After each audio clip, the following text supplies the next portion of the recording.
بسم اللہ الرحمن الرحیم۔ السلام علیکم ورحمۃ اللہ وبرکاتہ۔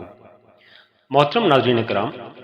احادیث کی مستند کتاب صحیح البخاری شریف کی معروف شرح لکھنے والے حافظ ابن حجر عسقلانی رحمۃ اللہ تعالی علیہ نے تحریر کیا ہے کہ تراویح ترویحہ کی جمع ہے،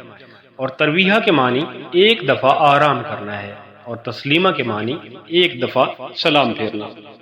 رمضان المبارک کی راتوں میں نماز تراویح بعد نماز عشاء با جماعت ادا کی جاتی ہے،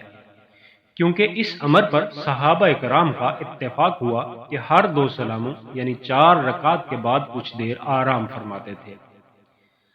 تراویح مردوں اور عورتوں سب کے لیے سنت موقدہ ہے،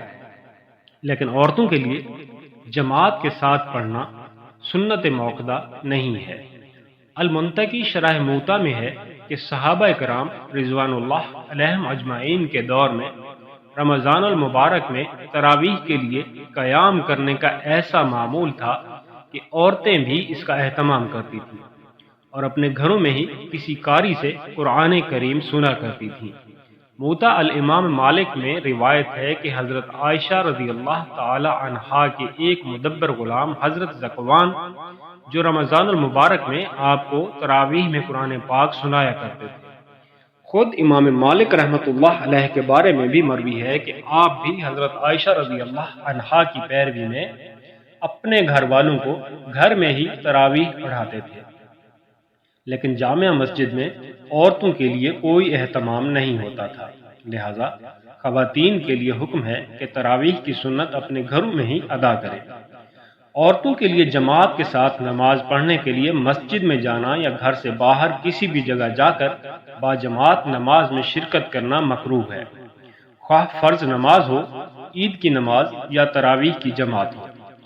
حضور نبی کریم صلی اللہ علیہ وآلہ وسلم کے زمانہ میں خواتین مسجد میں نماز کے لیے آتی تھیں، لیکن وہ بہترین زمانہ تھا۔ آپ صلی اللہ علیہ وآلہ وسلم بنفس نفیس موجود تھے، وحی کا نزول ہو چکا تھا، اسلامی احکام نازل ہو رہے تھے، اور عورتوں کے لیے بھی دین اور شریعت کے احکام سیکھنا ضروری تھا، لیکن اس وقت بھی عورتوں کو یہی حکم تھا کہ عمدہ لباس اور زیورات پہن کر اور خوشبو لگا کر نہ آئیں، اور نماز ختم ہونے کے فوراً بعد مردوں سے پہلے واپس اپنے گھروں کو چلی جائیں۔ اور ان پابندیوں کے ساتھ اجازت کے بعد بھی آپ صلی اللہ علیہ وآلہ وسلم نے یہی ترغیب دی کہ عورتوں کا گھر میں اور پھر گھر میں بھی اندر والے حصے میں نماز پڑھنا مسجد نبوی میں نماز پڑھنے سے افضل ہے،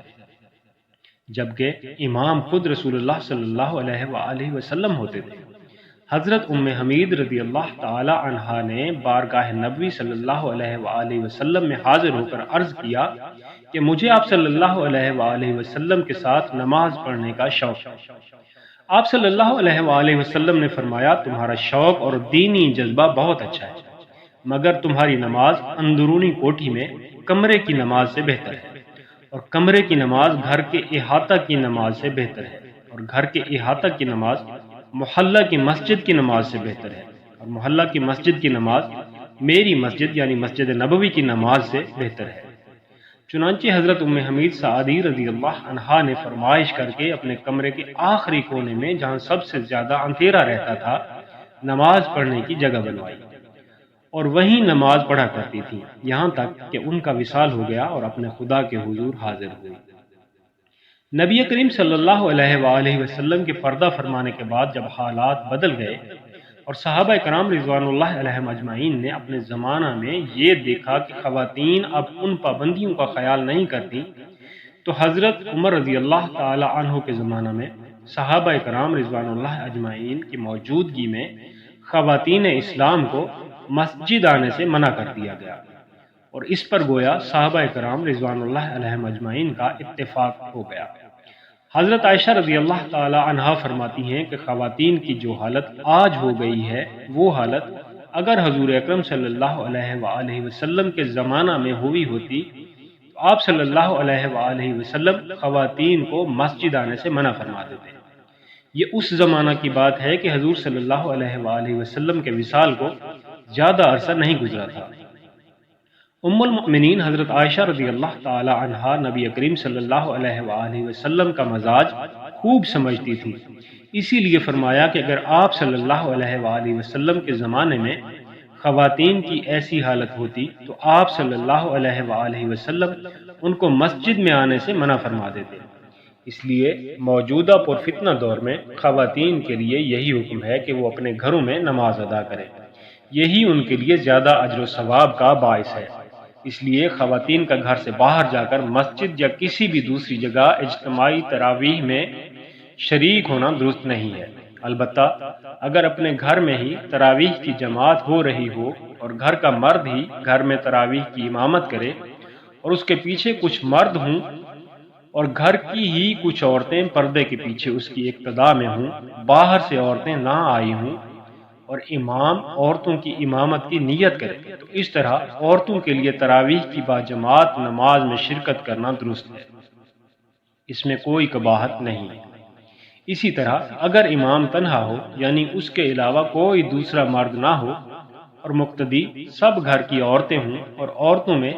امام کی کوئی محرم خاتون بھی موجود ہو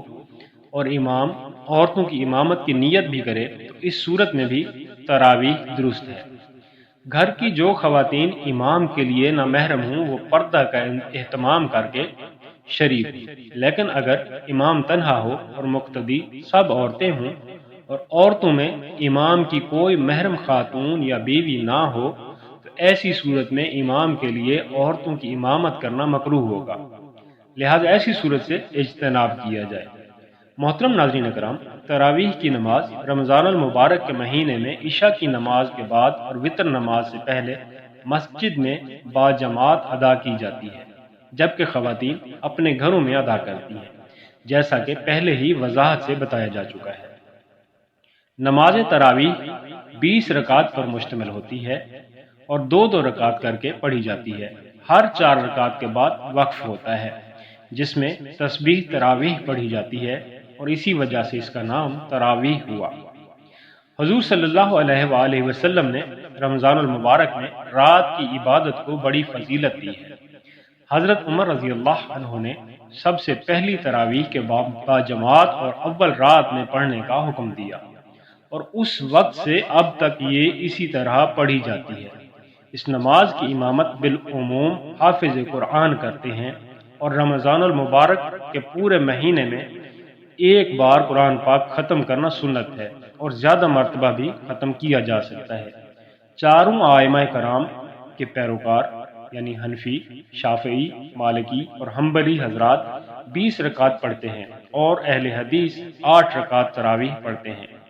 تراویح کے بعد وتر بھی باجماعت پڑھے جاتے ہیں۔ آئیے روایات کی روشنی میں سنت تراویح کی رکعات کی تعداد کو سمجھتے ہیں۔ امام فخر الدین قاضی خان لکھتے ہیں کہ امام ابو حنیفہ فرماتے ہیں کہ رمضان میں ہر رات 20 یعنی 5 تراویح وتر کے علاوہ پڑھنا سنت ہے۔ علامہ علاء الدین قاسانی حنفی لکھتے ہیں کہ جمہور علماء کا صحیح قول یہ ہے کہ حضرت عمر فاروق رضی اللہ تعالی عنہ نے حضرت ابی بن کعب کی امامت میں صحابہ کرام کو تراویح پڑھانے پر جمع فرمایا تو انہوں نے 20 رکعت تراویح پڑھائی اور صحابہ کی طرف سے اجماع تھا۔ امام شافعی رحمۃ اللہ علیہ فرماتے ہیں کہ مجھے 20 رکعت تراویح پڑھنا پسند ہے۔ مکہ مکرمہ میں 20 رکعت ہی پڑھتے ہیں۔ ایک دوسرے مقام پر امام شافعی فرماتے ہیں کہ میں نے اپنے شہر مکہ مکرمہ میں لوگوں کو 20 رکعت نماز تراویح پڑھتے پایا ہے۔ امام احمد ابن حنبل کا استدلال بھی روایات سے یہی ہے۔ ابن قدامہ فرماتے ہیں جس چیز پر حضور اکرم صلی اللہ علیہ وآلہ وسلم کے صحابہ کرام عمل پیرا رہے ہوں وہی اتباع کے لائق ہے۔ رہتی دنیا تک یہ قول رائج ہے کہ جس عمل پر صحابہ کرام رضوان اللہ علیہم اجمعین اور چاروں امام متفق ہوں وہی جمہور عمل ہے اور درست عمل ہے، لہذا صلاۃ تراویح کی درست تعداد 20 رکعت ہے، جس میں ہر 2 رکعت کے بعد سلام پھیرنا اور ہر 4 رکعت کے بعد تسبیح و تحلیل لازمی ہے۔ اللہ عز و جل سے دعا ہے کہ ہم سب کو ماہ رمضان المبارک میں خشوع و خضوع سے اللہ اور رسول اللہ صلی اللہ علیہ وآلہ وسلم کی اطاعت اور فرمانبرداری کرنے کی توفیق عطا فرمائے، آمین یا رب العالمین۔